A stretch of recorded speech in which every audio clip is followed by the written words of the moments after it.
had 3 strokes after the surgery or whatnot, and I know that was crazy, you know, for the family and whatnot, because the doctors wasn't necessarily explaining that this was going to happen, so we was all confused about it. You end up losing the feeling on your, is it the left, no, your right side of your body? Yeah.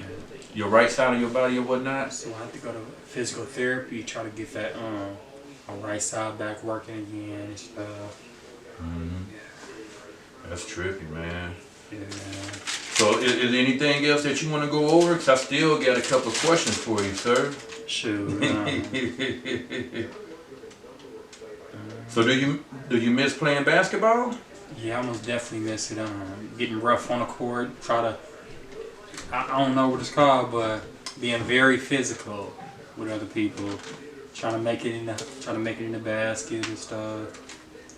Yeah, I remember in my middle school days, we used to dress up when we having a away game.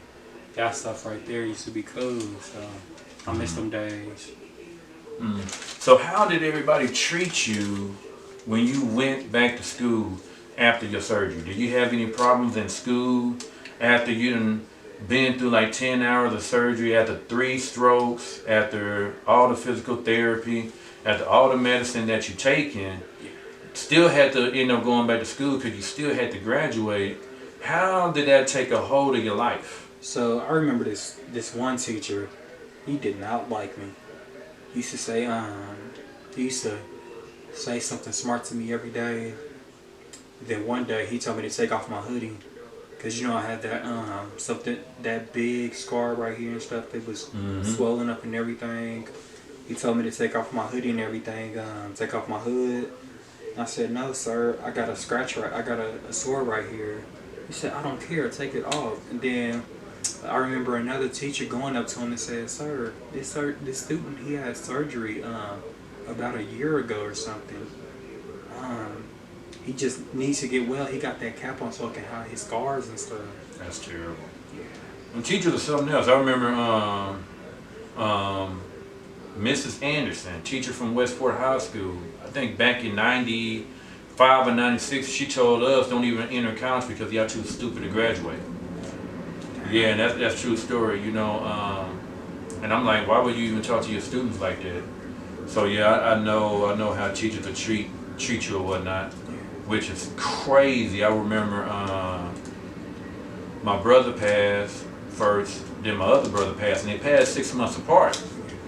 And I had missed some days from school because I was close with both of my brothers before they passed or whatnot. And you know what the teacher told me? She told me that I was lying about my brothers passing 6 months apart, and that I was lying about it. If you just didn't want to go to school, come to school or whatnot, just don't come, but don't lie about not coming. So I ended up telling my mama. My mama came up to the school and ended up checking her. Yeah, man, that was crazy. I ain't nothing but like, 16 years old, 15 years old, and you in my face telling me I'm lying about my brother's passing? Why would I lie about my brother's passing? It doesn't even make sense, but I get it though, I get it. So we went over to we asked those questions. Let me see. I know I got a couple more for you. Is there anything that you want to add? So how did people treat you after your surgery? Kind of good, kind of bad. I had this one bully named Zachary, man. It's always a bully in school, ain't it? Yeah, he really didn't mess with me too much, but every chance he walked by me, he used to whisper something smart, like. That's right. I'm sorry, excuse my language, but he used to whisper like bitch ass nigga like underneath his breath as I'm walking.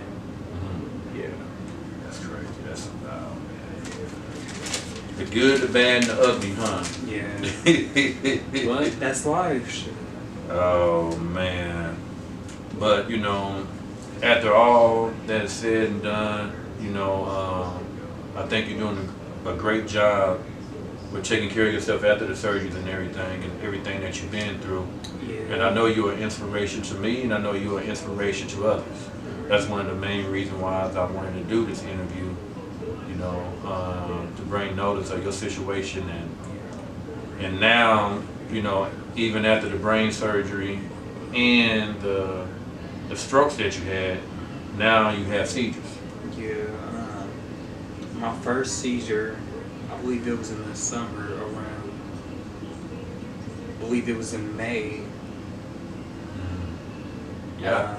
May at the end of the month. I remember I had a 10-minute seizure. I remember just playing the game, watching a movie. I was watching a movie and then I was literally about to fall asleep. And I'm saying to myself like, what is going on? What is going on? I'm literally just shaking.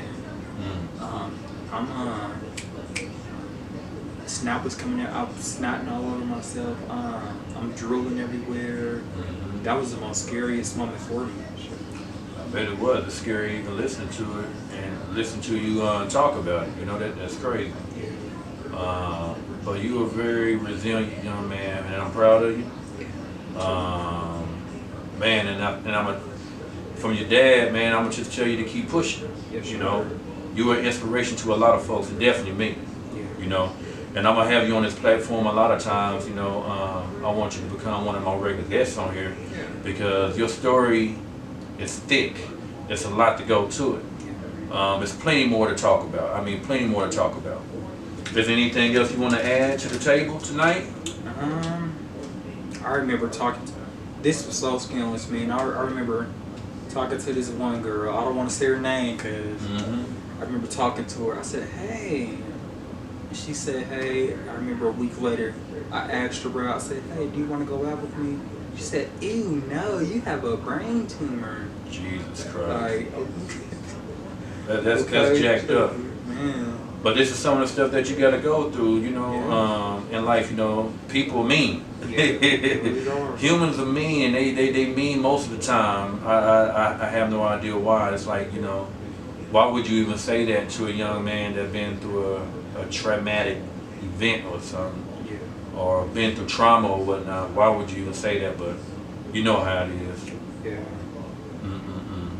Yeah, you know, about the seizures again, I have like a 5-second one every day, but I'm really focused on like the 5-minute ones, like 10-minute ones and stuff. Yeah, the 10-minute one that really got me. I remember having 2 of them. Yeah, I remember that day when you was at the hospital or whatnot. I came up there because it happened when I was at work. Because I think you was on the phone with me when you had the second one, and then you went into it again. But just like I said, you know, you're resilient, proud of you. You never complain about anything that you're going through. And for those that's listening out there, you know, it's a lot that you shouldn't even be complaining about. You know what I'm saying? Some people that live here on Earth don't even have as many problems as my son or whatnot, and they have the nerve to complain about this, complain about that. Just imagine going through what he went through or whatnot, and he doesn't complain. And that's why I say, you know, you like a hero of mine. You know what I'm saying? And keep up the good work, man, and keep your eye focused on God and keep praying. And you'll come through on the other end smiling.